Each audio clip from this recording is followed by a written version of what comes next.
Muy buenas tardes.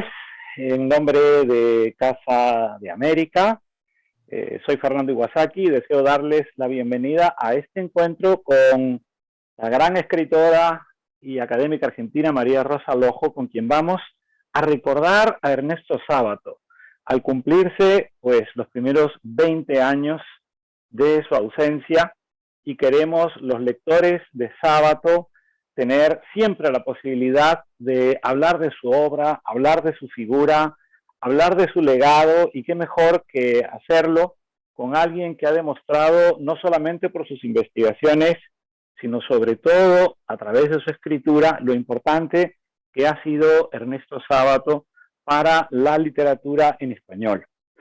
Me van a permitir que primero salude a María Rosa, querida, encantado de poder saludarte desde Sevilla y tú en Buenos Aires, si no me equivoco. Así es, querido Fernando. Bueno, es un placer y una alegría compartir este espacio contigo, precisamente porque eres un importante escritor latinoamericano que también ha leído a Sábato, que estamos en la misma onda generacional y que, bueno, Sábato fue decisivo y dejó una huella, creo que en todo el mundo hispanohablante, ¿no? De eso vamos a hablar ahora.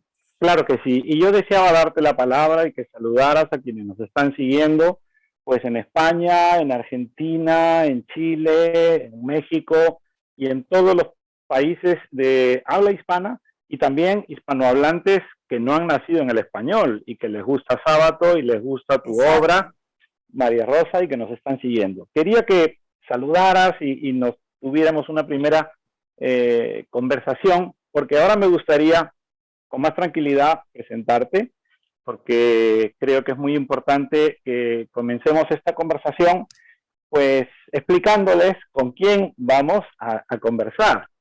María Rosa nació en Buenos Aires, en Argentina, pertenece a una familia de exiliados republicanos españoles. Yo creo que esto ha sido también muy importante en su obra. Y bueno, ella es doctora en letras por la Universidad de Buenos Aires, es profesora de la Universidad de El Salvador en Buenos Aires, es investigadora principal del CONICET. El CONICET sería el equivalente en Argentina del CSIC español, es decir, es el Consejo Nacional de Investigación Científica y Tecnológica, y es, por supuesto, una académica que al mismo tiempo es escritora. Y a mí me gusta en estos casos ser breve, pero destacar lo importante. María Rosa Lojo es autora de 10 novelas. De las 10 novelas, a mí me gustaría poner el énfasis en la primera, Canción perdida en Buenos Aires al oeste, de 1987, y la última, Solo queda saltar, del año 2018, porque los temas de ambas novelas están vinculados. Son novelas donde la historia de una familia que llega a una sociedad de acogida en un país diferente es el hilo conductor. Y por esta razón he querido destacar la primera y la última.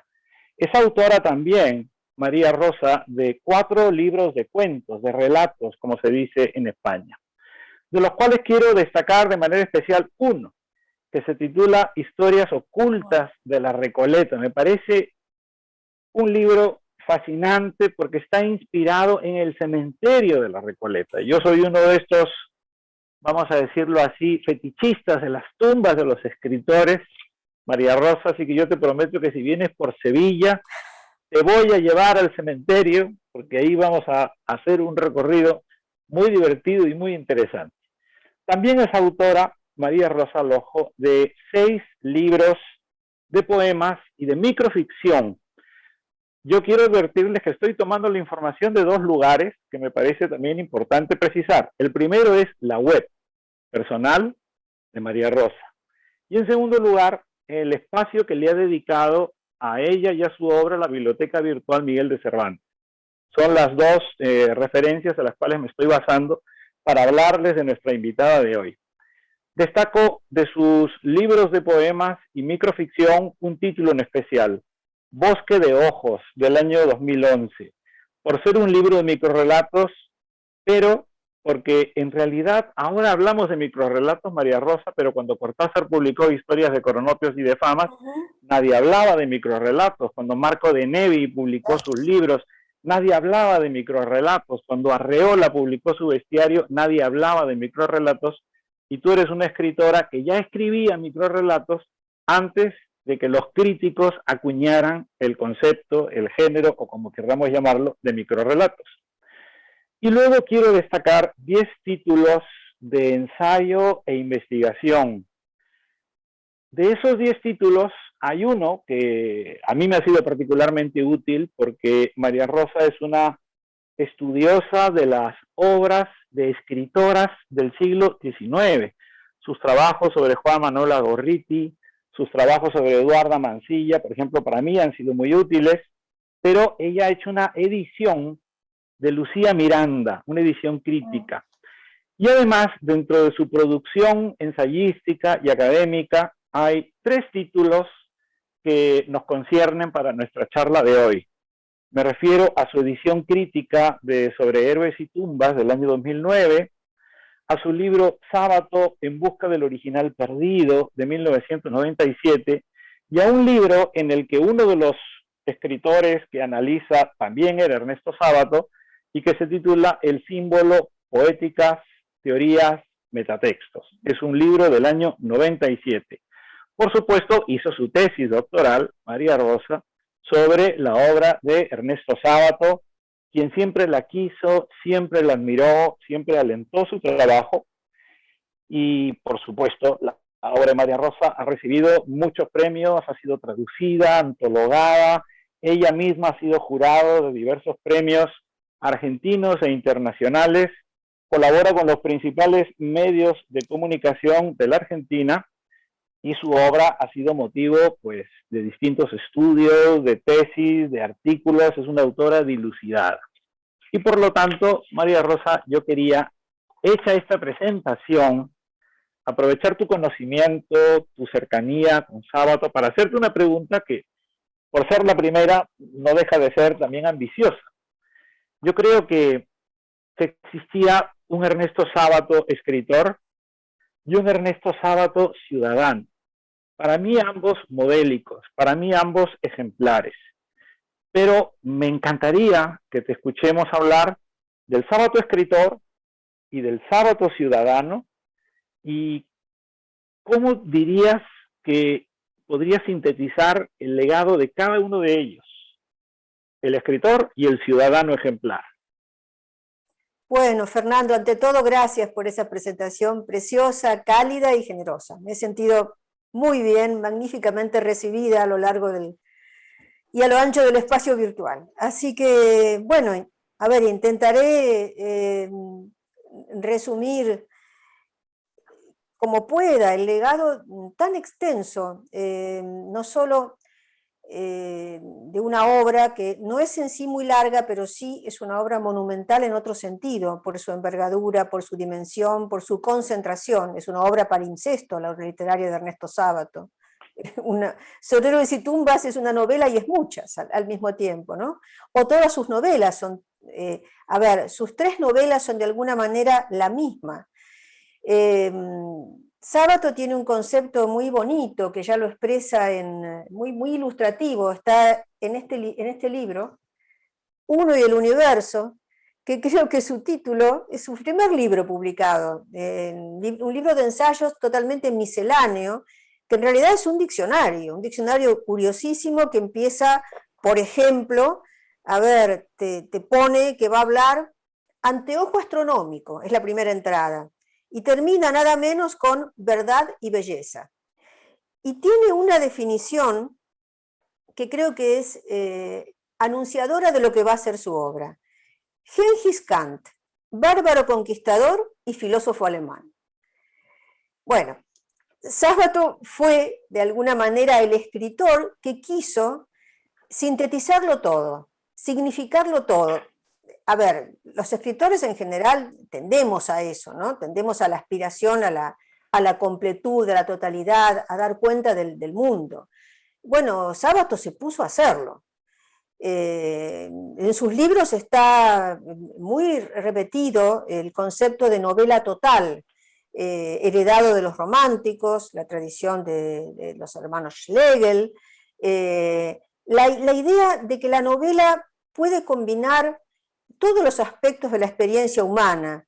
Y en Abaddon el Exterminador hay un párrafo también muy elocuente donde dice que en realidad, y lo leo, sería necesario inventar un arte que mezclara las ideas puras con el baile, los alaridos con la geometría, algo que se realizase en un recinto hermético y sagrado, un ritual en el que los gestos estuvieran unidos al más puro pensamiento y el discurso filosófico a danzas de guerreros zulúes, una combinación de Kant con Jerónimo Bosch, de Picasso con Einstein, de Rilke con Gengis Khan.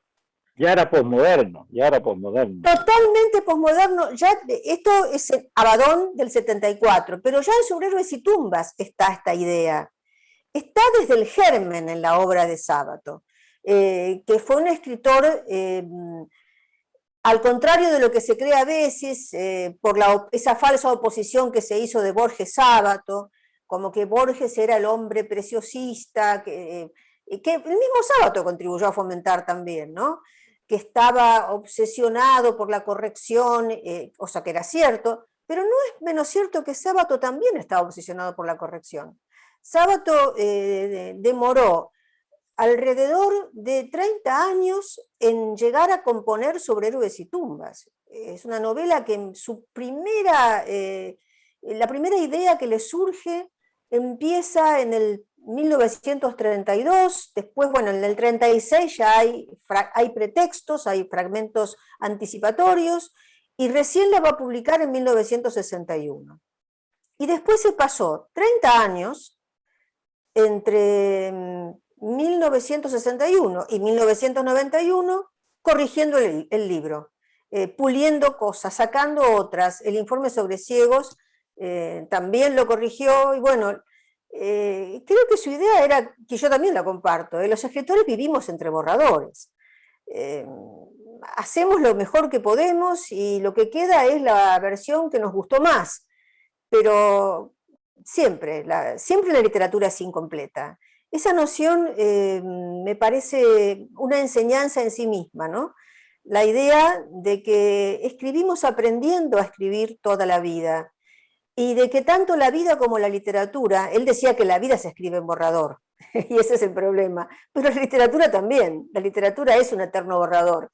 Y los que creemos en libros como estos, lo voy a mostrar, porque bueno, esto fue una obra colectiva de envergadura, es la edición crítica de Sobre Héroes y Tumbas, que es, bueno, fue un trabajo monumental que duró bastantes años, entre 2001 y 2008-2009, que se publicaba en Francia, se publicó en la Argentina. Bueno, intervinieron acá 18 especialistas de diferentes países, la filóloga que trabajó de manera central fue Norma Carricaburo, una investigadora y académica argentina. Y bueno, es la elocuente muestra, esta edición crítica, de todo lo que es el proceso de creación. Un proceso que nunca termina. Me parece que esa capacidad de reciclaje permanente, de reescritura permanente, de cambio de ruta incluso dentro de la propia vida, porque Sábato, como recordarán sus lectores, primero fue un físico, fue un hombre dedicado a la ciencia, y en un momento dado, pese a que él tenía una gran carrera abierta en ese ámbito, era un físico promisorio, había sido becario del Instituto Curie en París, y también en ese mismo momento había conocido a los surrealistas. Había estado en contacto con Sara, con el pintor canario Oscar Domínguez, con Breton, bueno, y trajo todo ese bagaje a la Argentina, junto con una gran insatisfacción, porque él sentía que el conocimiento científico no alcanzaba realmente para dar cuenta de la totalidad de lo real, de la condición humana, de sus complejidades, sus ambigüedades, sus ambivalencias. Entonces, bueno, insisto, pese a su éxito como científico y al escándalo que provocó eso en sus profesores, él dice incluso que cuando anunció que iba a dejar la ciencia para dedicarse a la literatura, la reacción fue como si una honesta ama de casa decidiera de pronto dedicarse a las drogas y la prostitución. Siempre muy exagerado, como era Sábato, capaz de un ácido humor negro, pero en fin, eso es muy verosímil que haya ocurrido en momentos en que estaba muy marcada esa especie de abismo entre las ciencias duras y lo que era el arte, la informalidad del arte, el camino de riesgo además que suponía, porque a Sábato no solamente le implicó abandonar una actividad en la que ya le iba muy bien, le iba profesionalmente muy bien, sino lanzarse a un camino de pobreza inicial, realmente. Ya estás, ya estás Precario. aproximándote al sábado ciudadano. Exactamente. ¿No? Porque también hay en eso un ejemplo de vida, un ejemplo de creador en el sentido de estar siempre atento a acoger con lealtad a sí mismo esos llamados de cambio, y una ética de vida. Es decir, cuando Sábato en todo momento sintió que iba por el camino equivocado o que había que tomar otro, lo hizo. Hay, bueno, otro hecho que atañe directamente al ciudadano, que es cuando abandona la militancia juvenil en el Partido Comunista. Uh-huh. Él interrumpe sus estudios en La Plata, universitarios, porque va como delegado a un importante congreso internacional contra el fascismo y la guerra que se hace en Bruselas, y va como delegado del partido. Pero lo que ve en Bruselas, que es, bueno, prácticamente el estalinismo, él se da cuenta de que existe el estalinismo, de que las cosas no son como se la pintan, o como se la pintaban a los jóvenes izquierdistas en la Argentina, que había un régimen totalitario, y él piensa que nunca va a poder dar una adhesión a ese tipo de propuesta político-partidaria, y se va, decide no ir a Rusia, se refugia en París, después vuelve a La Plata, termina su carrera, se casa con la que será la compañera de su vida, Matilde Kuzminski-Richter, madre de sus hijos, y bueno, sigue el camino científico hasta que también ese camino te resulta insuficiente. No lo niega, porque hay una falsa idea también de que Sábato niega la ciencia. No, no es que niegue la ciencia, niega el cientificismo, o sea, la religión de la ciencia, la creencia de que la ciencia es la única manera legítima de abordar el conocimiento de la realidad. Él tiene una mirada más amplia sobre eso y cree que el arte ofrece una mirada abarcadora, una mirada realmente integradora. Bueno, a ver, sigo con el tema de la carrera política de Sábato, que ha sido siempre tan discutido, si se quiere. Más que política, yo por eso elegí el término ciudadano. Es un ciudadano ejemplar. A ver, ética ciudadana. Cuando Sábato era joven, era un joven intelectual, en general había una oposición de los intelectuales argentinos y escritores y artistas al peronismo. Casi todos eran antiperonistas, salvo, bueno, algunos también muy meritorios, como Leopoldo Marechal, un autor del que yo me he ocupado muchísimo y al que admiro profundamente. Bueno, Sábato no era peronista, tiene oportunidad de ocupar cargos públicos cuando llega la Revolución Libertadora, la llamada Revolución Libertadora, que en realidad derroca un gobierno democrático, hay que decir, y que está todo este drama en Sobre Héroes y Tumbas. Pero no queda mucho tiempo en esa función porque se da cuenta de que también hay censura, de que también hay torturas en este nuevo gobierno del cual está de alguna manera formando parte o colaborando, y renuncia, se va. Y bueno, y publica una obra de ensayo llamada El doto rostro del peronismo. Él nunca va a hacer una reivindicación de Perón como figura política, pero sí una reivindicación del pueblo peronista, del peronismo como movimiento que encarna reivindicaciones populares. Eso sí lo hace. Y creo que él es fiel a lo que piensa en determinados momentos de su vida. No es un hombre que se mantiene siempre exactamente igual, como vimos en este caso. Él puede hacer un giro y reflexionar sobre lo que ha hecho y revalorizar algo que antes, con lo que antes no estuvo de acuerdo. Pero siempre es fiel a lo que cree que tiene que hacer en un momento dado. Una cosa que hay que decir es que durante la última dictadura militar, Sábato ya era un escritor muy famoso, porque Sobre héroes y tumbas le da una fama nacional e internacional, es un escritor muy leído, muy consultado.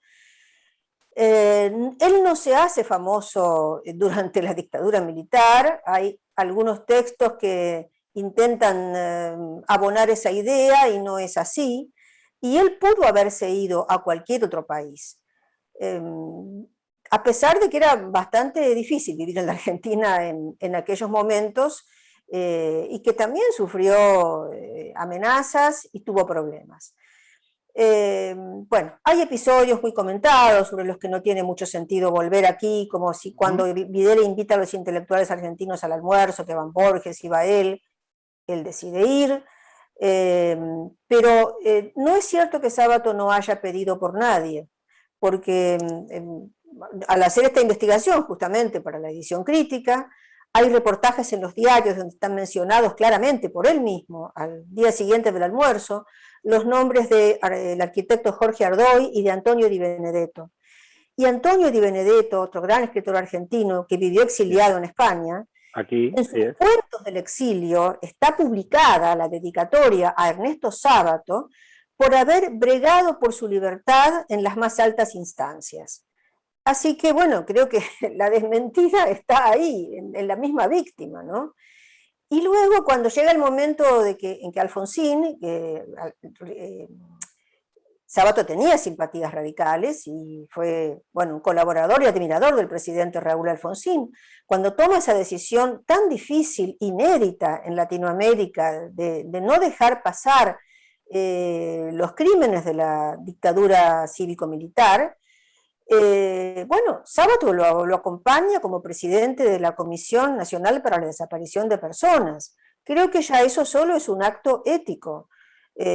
Podemos discutir, no es el momento de hacerlo, la manera en que está formulada o formulado la teoría de los dos demonios, el famoso prólogo de ese documento de la CONADEP, pero no se puede negar la actitud de Sábato de asumir esa enorme responsabilidad que lo llevó a momentos de sufrimiento personal, de peligro, de riesgo individual, porque, a ver, hoy es fácil hablar con la perspectiva que tenemos, cuando ya no hay peligros de golpes de Estado en Argentina, por supuesto las Fuerzas Armadas actuales son Fuerzas Armadas democráticas, eso se acabó, pero no era así en el momento que Alfonsín asume el poder. Era una decisión realmente riesgosa de tomar la que él tomó y corrieron riesgo todos sus colaboradores en aquel momento. Y creo que esa actitud de asumir ese riesgo y de llevar a cabo algo tan duro en todos los sentidos como fue la CONADEP, bueno, Sábato la tiene. Así perfecto. que me parece que se podrán criticar muchas cosas, pero no que esquivó los problemas o que se negó a llamamientos de este orden que no eran gratos de asumir. Pues yo deseaba comenzar con una pregunta muy general para ahora descender en detalles y, por ejemplo, preguntarte, la mayoría de los escritores del llamado boom latinoamericano fueron discípulos de los existencialistas, pero Sábato era un existencialista, es decir, para mí Sábato está pues con Sartre, con Camus, él es uno más de estas fuentes del existencialismo. Sin embargo, el existencialismo como que ha envejecido, como que de pronto ha quedado orillado, y sin embargo, de Sábato seguimos hablando, de Sábato seguimos como ahora reuniéndonos, y me gustaría también una breve reflexión tuya sobre por qué la suerte intelectual de Sábato ha sido distinta a la del resto de los existencialistas. Mira, tal vez porque Sábato nunca se propuso, ni lo era, ni se propuso serlo, un filósofo de escuela. Era un francotirador de la literatura y el pensamiento, lo fue toda su vida. Lo que tiene el existencialismo es esa sensación, justamente, de estar siempre en un borde, de vivir en un estado de riesgo. La sensación de que la vida es una aventura incomprensible, las más de las veces, de que tenemos que tomar en todo momento decisiones, justamente esa obligación de ser libres que tenemos, tremenda, que pesa sobre sus personajes, que se sienten abrumados por el destino, pero que al mismo tiempo, bueno, tienen que elegir. Creo que esa visión radical del ser humano frente a sí mismo, desnudo frente a sí mismo, desnudo frente a lo absoluto, ha cautivado siempre, por ejemplo, a un público adolescente. Todos empezamos leyendo a Sábato en la adolescencia. ¿Quién no? ¿Quién no se sintió atraído por los personajes del Túnel o de Sobre Héroes y Tumbas? Bueno, ayer me tropecé, justamente pensando en esta entrevista y contestando las numerosas preguntas que surgen estos días sobre Sábato, me tropecé con una bloguera de una generación, bueno, mucho más joven que la mía, que nunca había leído a Sábato, que ni siquiera tenía mucha idea de en qué año había nacido Sábato mismo. Creía que la novela El Túnel era del 77, en vez de ser una novela, bueno, como sabemos, del 48.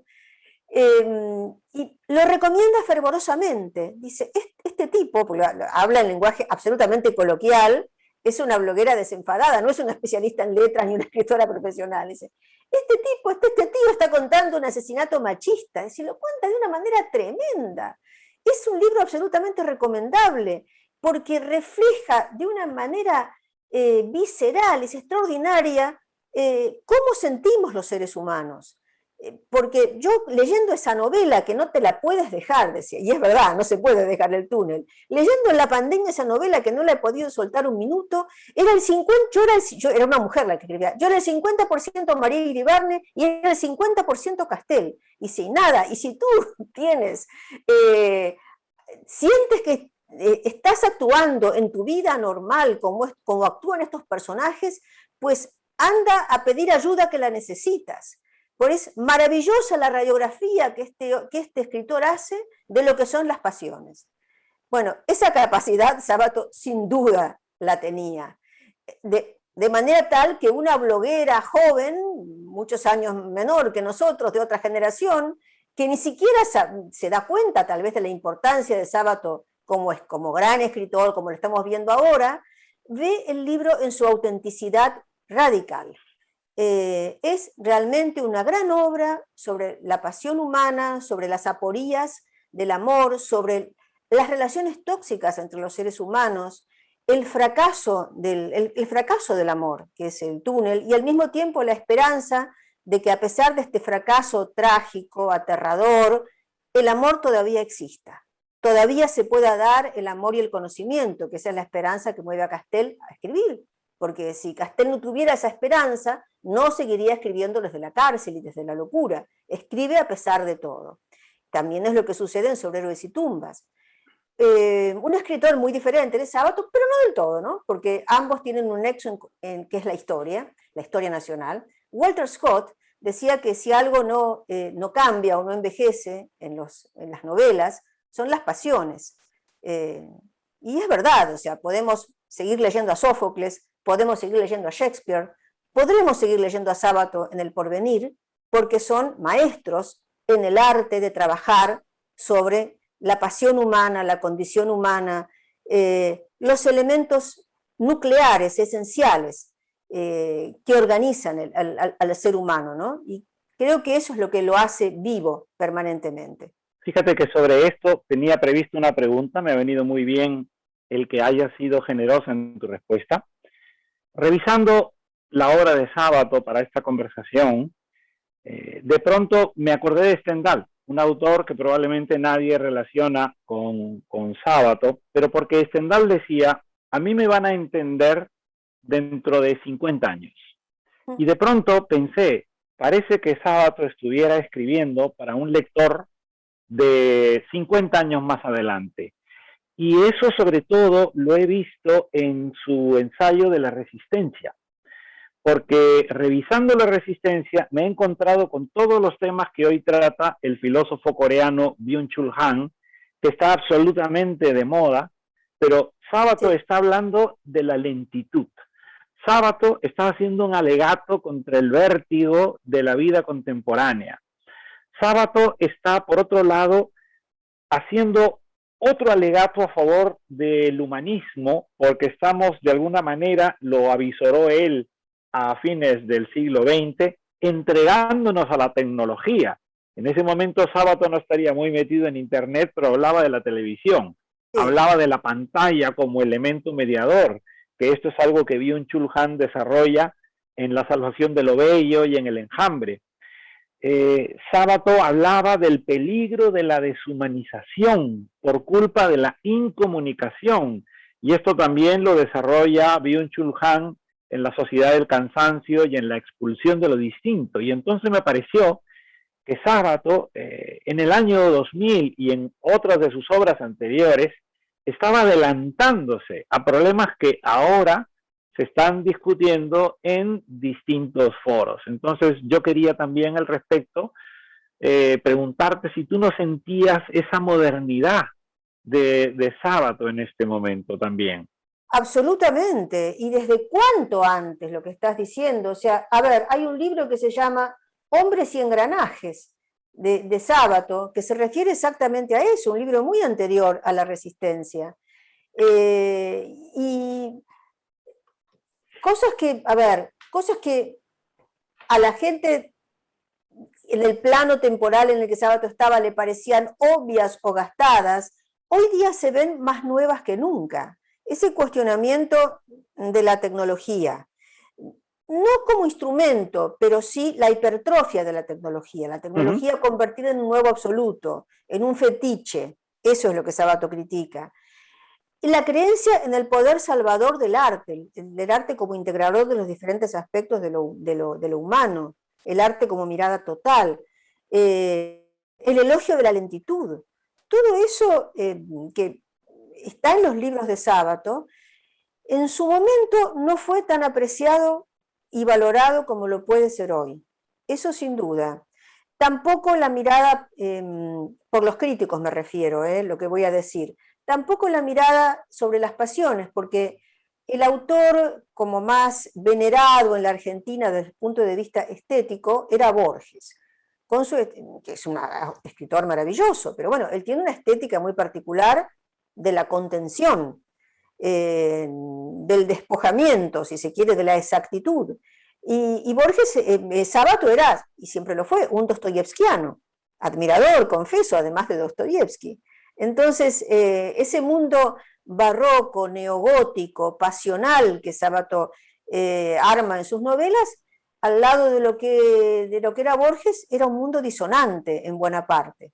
Y hoy día me parece que la nueva narrativa va por los carriles mucho más sabatianos que borgianos, si se quiere.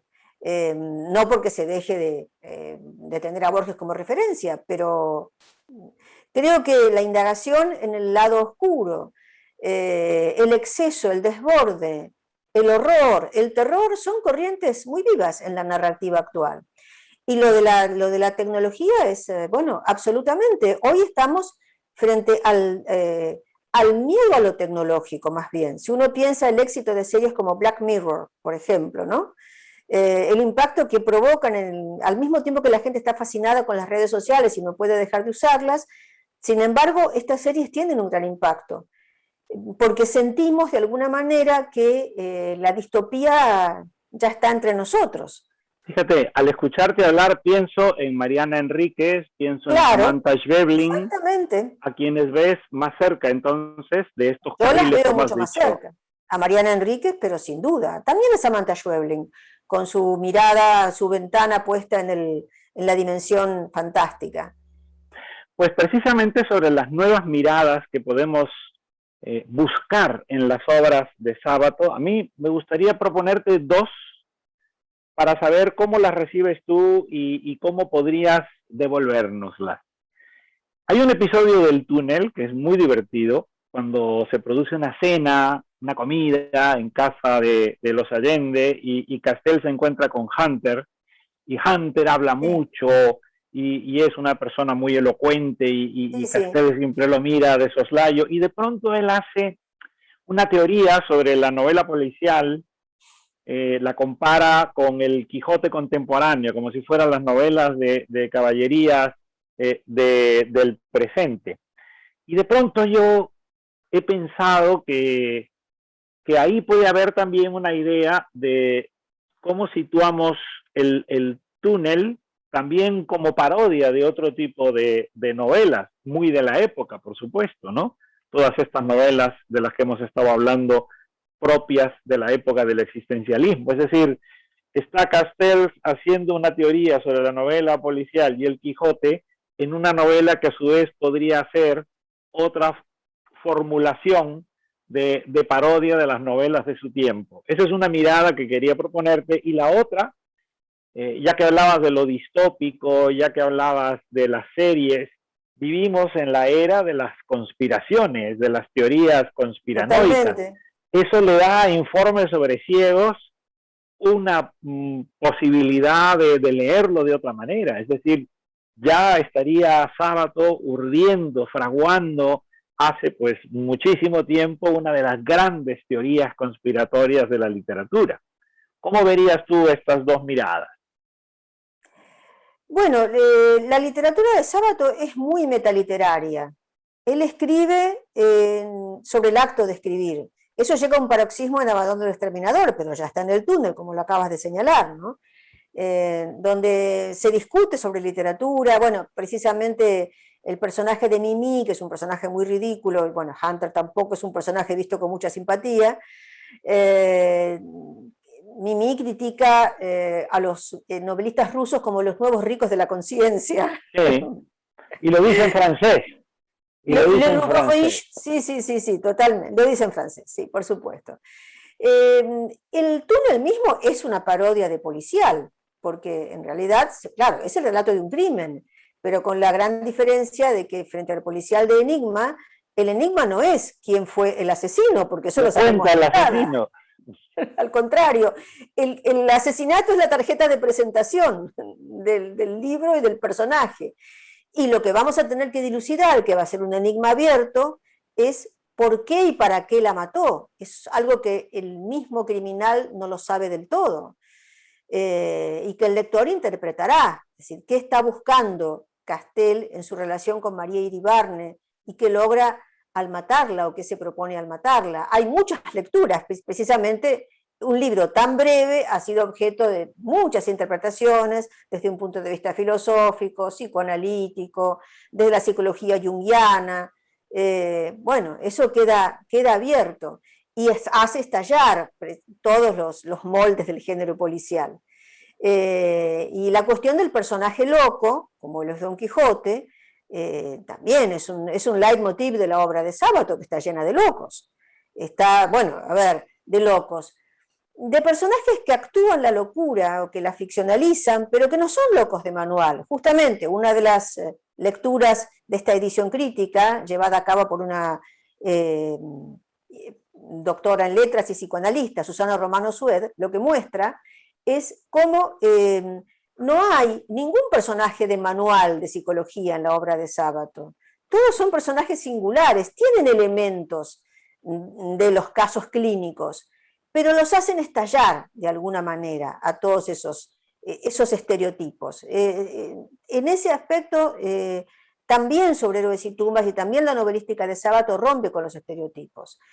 En realidad lo que yo creo que Sábato está criticando de una manera también muy radicalizada a través de esta incursión de Fernando Vidal-Olmos en el mundo de las tinieblas, en el mundo supuestamente dominado por el mal, o donde están los jerarcas del mal, está criticando el orden simbólico mismo. Es otra lectura posible. Yo la exploté en particular cuando trabajaba sobre la obra de Sábato, ¿no? Lo que está criticando es la organización del mundo como objeto cognoscible desde un paradigma de la visión y de la luz meridiana, de la claridad racional. Nos está diciendo que no hay conocimiento sin el otro lado, que lo que vemos como monstruoso, descolocado, deforme, peligroso, temible, es aquello que tenemos todavía que conocer. Tenemos que asumir una realidad completa. Eso es una de las lecturas, ¿no?, que se puede hacer de esta obra. ¿hasta qué punto está loco Fernando Vidal? ¿Qué clase de loco es? Los Olmos, ¿qué clase de locos son? En realidad no están locos todos los argentinos, si vamos al caso. ¿No es la Argentina un país de seres escindidos? Uno de los temas que a mí como escritora, además que me ha llegado más profundamente de la obra de Sábato, porque lo comparto en mi experiencia vital, es la cuestión del desgarramiento y del exilio. La Argentina fue la tierra de acogida de mis padres, que tenían el cuerpo en un lado y la cabeza en otro, como ese personaje, el triste personaje de Lavalle, ¿no? Que es un derrotado, es un luchador, es un patriota, es un pecador, porque es el iniciador de la guerra civil, al haber mandado a asesinar a Manuel Dorrego, y es un vencido, es un perdedor de la guerra. Y bueno, y los hombres, los supervivientes, porque lo llevan los supervivientes de su legión, tratan de salvar de la deshonra su cabeza, que es lo único que queda de él, y el cuerpo se va a disolver en la tierra. Y yo he pensado muchas veces, ¿no?, que qué metáfora tan poderosa, fue una realidad, pero al mismo tiempo Sábato la trabaja como una metáfora poderosa, que fue la vida de mis propios padres eso. Sus cuerpos se disolvieron en esta tierra, se pudrieron, pero su cabeza, su espíritu, su legado, quedó del otro lado del mar. Y Fíjate, es lo que pasa con tantos argentinos, ¿no? esto era lo que yo precisamente quería preguntarte a continuación y quiero darte pie para que te explayes más, porque una de las cosas que me encantaría de esta conversación es que los lectores de Sábato ahora busquen tus libros, ¿no? Entonces, me gustaría que tú nos pudieras decir estos hallazgos que tú has hecho trabajando y estudiando la obra de Sábato, ¿en qué medida han fecundado tu propia obra y cómo tú has podido, a partir de esos hallazgos, ir construyendo tus ficciones? Ya has empezado a responderlo al hablar de tu primera y de tu última novela, pero estoy seguro que hay otros elementos más que nos encantará escucharte. No, bueno, desde ya hay muchísimos. Bueno, una crítica excelente, Marcela Crespo Buiturón, que se doctoró en Lleida y que hizo una tesis de doctorado sobre mis libros, ella se dio cuenta de algo que yo misma no me había dado cuenta, de que, a ver, ese original perdido que está en el título de mi tesis de doctorado, el libro, este es el libro con el que yo resumí un poco mi tesis doctoral, la transformé en un libro de ensayo, ¿no? Sábato en busca del original perdido.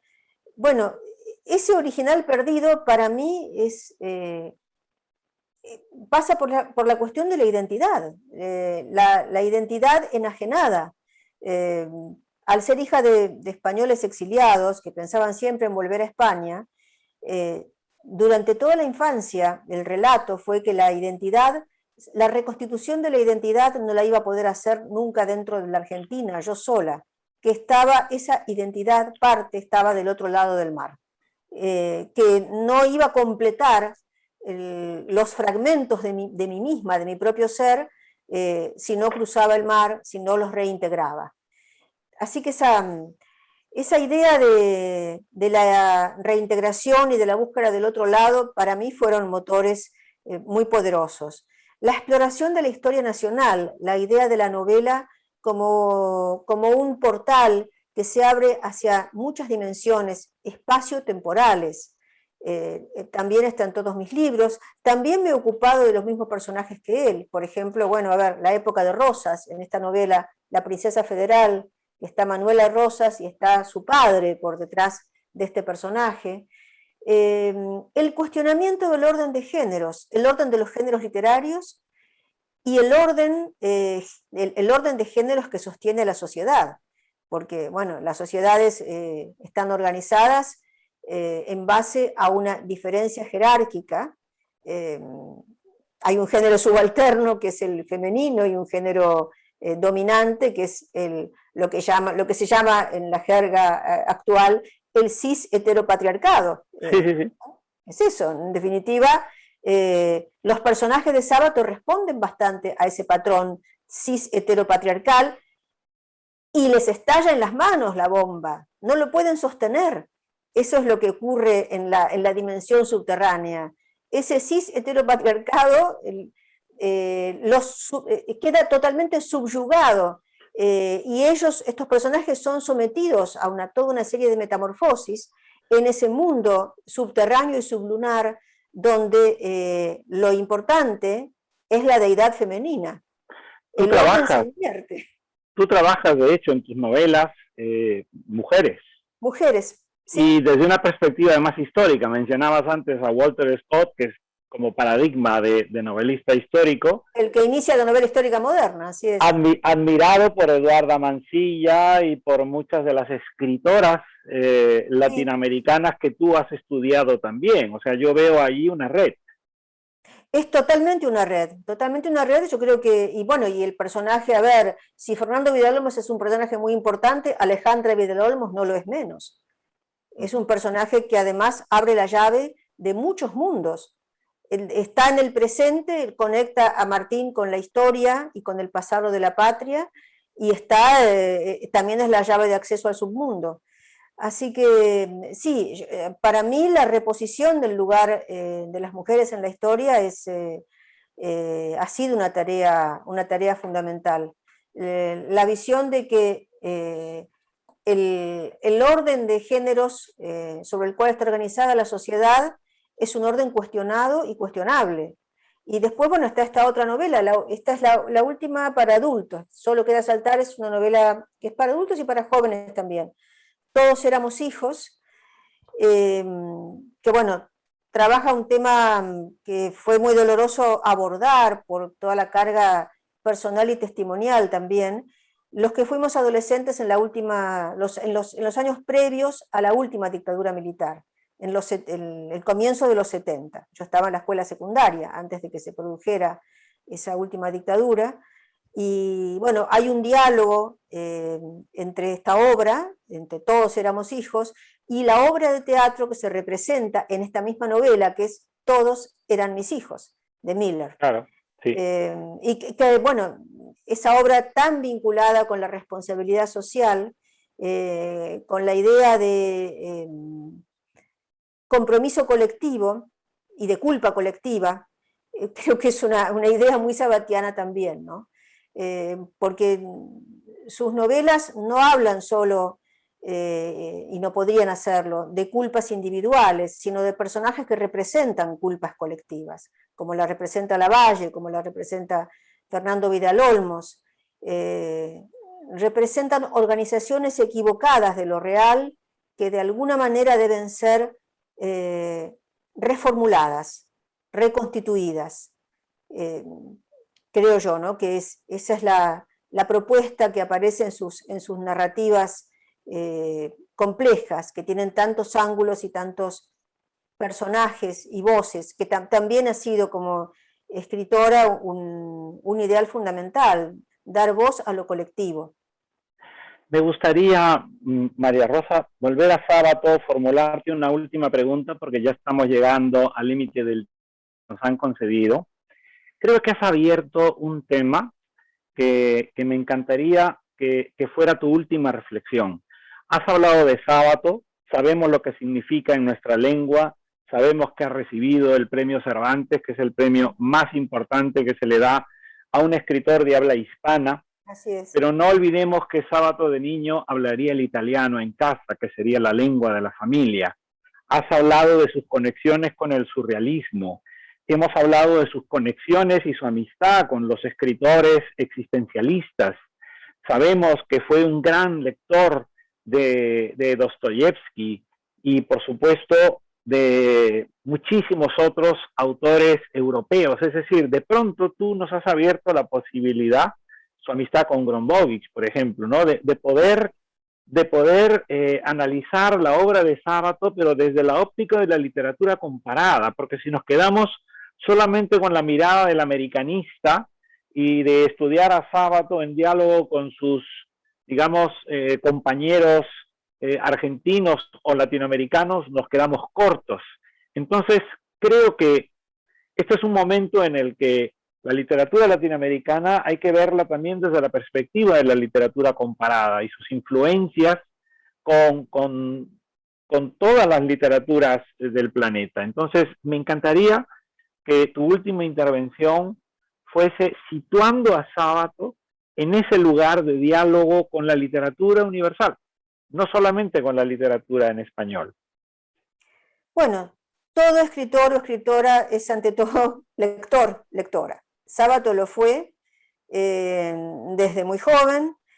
No hay que olvidar nunca que durante muchos años colaboró en la revista Sur, fundada por una mujer, Victoria Ocampo, que fue una gran mecenas, editora y traductora, además de una escritora muy importante por derecho propio, una gran memorialista, que desde la revista Sur se formaban lectores de toda Latinoamérica y se conectaban continentes.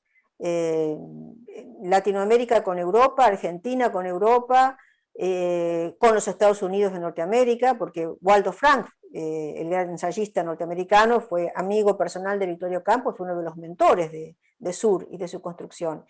Y que Sábato jugó un papel muy importante en esta revista.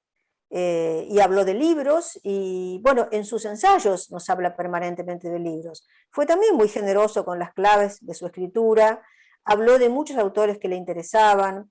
Desde ya nos hemos referido al existencialismo. Camus hizo traducir el túnel en Gallimard. Le interesó siempre la cosmovisión de los pensadores y escritores rusos, desde Tolstoy, Dostoyevsky, el filósofo Chestov, en fin. Le interesaba la filosofía de Mounier, el personalismo. Se peleó, también le interesaban aquellos contra los que se peleaba, ¿no? Paul Valéry, contra el que discutió acerca de la novela, es decir, discute la teoría de Valéry o sus prejuicios sobre la novela. Hablamos del pensamiento romántico, hablamos del surrealismo. El caso de Gombrowicz es muy notable porque este escritor que nosotros reivindicamos como argentino y que últimamente está muy en el candelero y vivió como 25 años en la Argentina, así que... Sábato le prologó una de sus novelas. Sí, y además se admiraban mutuamente. Gombrowicz fue un admirador de Ernesto Sábato. Acá lo tengo justamente, cartas a un amigo argentino, hay una mención elogiosísima de Ernesto Sábato, al que llamaba Arnesto. Y los dos tenían un feroz humor negro, porque otra cosa que tal vez se sabe poco de Sábato, está en las novelas, el humor negro está siempre en las novelas de Sábato, como lo está en Gombrowicz, que es tremendo. Pero también en su vida personal, Sábato tenía un humor particular. Era un hombre relativamente sombrío, porque convivían los dos factores, la desesperación, la sensación del sinsentido de la vida, pero también la metafísica de la esperanza y el humor como revulsivo. Estaban esas dos cosas. ¿Qué otros autores podríamos citar con respecto a Sábato? Bueno, qué sé yo, André Malraux, sin duda, François Mauriac, Verdayev, en fin, muchísimos que él cita constantemente. Es que sí, como tú eres una académica y tú sabes perfectamente, quizá esto ocurre menos en América Latina que en Europa. En Europa el estamento de hispanistas es muy potente y entonces intentan siempre que todos los estudios sean sobre autores de habla hispana. En cambio, en la Argentina o incluso en la Academia Americana es mucho más fácil comparar y estudiar a un escritor argentino con un escritor polaco y un italiano. Y entonces esa mirada tuya, en este caso, me interesa mucho porque yo vivo en España, casi siempre converso con mis compañeros del mundo académico americanista, y entonces estos trabajos como los que tú mencionas con estos diálogos, pues a mí como peruano me parecen mucho más ricos, ¿no? A mí también me parece que hay que ver a todos los escritores latinoamericanos en diálogo con las fuentes de sus lecturas y sus conocimientos, como podemos hacer con tu propia obra, por ejemplo. Yo creo que no nos ha quedado otro camino que formarnos en el diálogo en Latinoamérica, ¿no? Porque venimos de tantas tradiciones, y en la Argentina en particular eso es tan marcado, es inevitable. Por eso está este famoso ensayo de Borges, El escritor argentino y la tradición, que Sí, se convirtió en una cita obligada, ¿no? Y que Sábato también compartía bastante esa posición. Él, por ejemplo, a él le irritaba el cliché del realismo mágico, que era un cliché también relacionado con el boom, del cual él formó y no formó parte, porque sí, hubo efectos del boom que beneficiaron a Sábato, pero a él lo ponía totalmente fastidiado el hecho de que hubiera una mirada tropicalista de la literatura latinoamericana. Si, Latinoamérica no era solo Macondo, eso es no, no, lo que lo volvía loco, ¿no? Decir, bueno, a ver, y lo dijo en sus ensayos, hay una literatura que es de literatura metafísica urbana, que es la que él hacía. Desde ya, ¿qué urbe? Una ciudad cósmica como Buenos Aires, con todas esas entradas y salidas hacia el interior argentino, hacia el tiempo pasado, eso lo maneja magistralmente él como escritor, pero es en definitiva una mirada centrada sobre la ciudad, no es la mirada de la selva, bueno, no es la mirada de Macondo, por es supuesto. distinta, no porque él no valorase la obra de García Márquez, que no tiene nada que ver, sino porque no quería que se redujese la visión de lo que Latinoamérica podía ser a esa imagen sola de Latinoamérica, que era mucho más diversa. Y en un país como la Argentina, con una tradición aluvional, demográfica por un lado y cultural por el otro, era absurdo, era realmente absurdo. En una ciudad que había estado en un momento, ahora tal vez no tanto, igual es una hermosa ciudad, Buenos Aires, pero había estado a la cabeza de la modernidad en América Latina en un momento dado. Buenos Aires era una ciudad muy avanzada en lo edilicio, en traer, por ejemplo, a todo tipo de intelectuales que venían de otros lados del mundo. Eso lo hizo Victorio Campo, lo hizo la Asociación Amigos del Arte, todo eso Si se me capitalizó. permites, si me permites la mirada de un peruano a la distancia, creo que Argentina, Buenos Aires, sigue siendo eso. Para quienes admiramos la literatura argentina y a los escritores argentinos, que son una constelación, pues sigue siendo una referencia. Y me gustaría por lo menos decirlo, porque tú hablabas en pasado y creo que los lectores celebramos que la literatura argentina siga teniendo la vitalidad que tiene, y he mencionado a Mariana Enríquez, he mencionado a Samantha Schweblin, como podría hablar de Patricio Pron o de Andrés Neumann, en fin, tú misma y tantos autores más. Y a mí me encantaría, primero, permitirte que te despidas de quienes nos están siguiendo, por favor, que si no queda feo que yo me quede con la última palabra. Bueno, yo estoy agradecidísima por este encuentro que la Casa de América ha organizado. Es un privilegio haber hablado contigo de esta manera tan cordial, salvando tantas distancias. Y creo, bueno, agradezco mucho tus palabras sobre la Argentina, además, que bueno, es un país que ha sorteado bastantes adversidades y lo sigue haciendo, pero es cierto, tenemos esa semilla de la vitalidad cultural y la idea de que nuestra tradición es inevitablemente plural y múltiple, es la tradición universal, sí. Y eso es una gran riqueza, aunque Latinoamérica en general es de una enorme riqueza, ¿no? Creo que Sábato, cuando se quejaba de esa visión estrecha de realismo mágico, también hablaba por toda Latinoamérica, es decir, no nos reduzcan a todos los países latinoamericanos solamente a esto, aunque esté muy bien, dennos otras oportunidades. Me parece que gracias a autores como él, bueno, Latinoamérica tiene un lugar eh, diferente en el mundo, en el de habla hispana y en el mundo en general de la literatura, ¿no? Hay por todos los vasos comunicantes que se han establecido.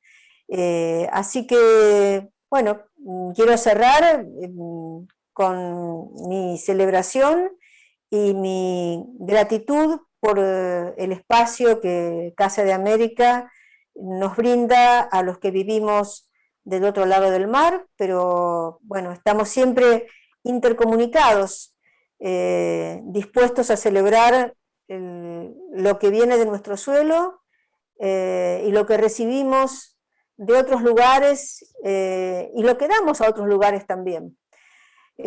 Con figuras como Sábato y con todos los que seguimos escribiendo todavía desde aquí. Pues María Rosa, a mí me gustaría, para terminar, decir que no, Argentina no solamente es felizmente su literatura, también fue MC, Losada, Las Sudamericana, editoriales. como hoy Eterna Cadencia, Adrián Hidalgo, la vitalidad que ha tenido y tiene la literatura argentina es lo que ha permitido que uno de esos grandes nombres, Ernesto Sábato, haya sido el objeto de nuestra reunión hoy, y ha sido un privilegio tenerte a ti con nosotros hablando de Sábato, que te quiso, que te admiró, que tú lo admiraste y lo quisiste, y en ese cariño correspondido y en esa obra que se alumbró mutuamente, estoy seguro que todos cuantos nos han seguido han podido disfrutar de esta conversación. Yo espero que sigan disfrutando de la obra de Sábato y de la tuya, y le damos gracias, María Rosa Lojo y yo, desde Buenos Aires y desde Sevilla, Casa América de Madrid, y a todos los que nos han seguido a través de este medio al que la pandemia más o menos nos ha permitido asomarnos. Así que muchísimas gracias a todos. María Rosa, mil gracias, y les esperamos siempre en esta ventana, no, pantalla, que Casa América ha abierto al planeta. Buenas tardes. Buenas tardes.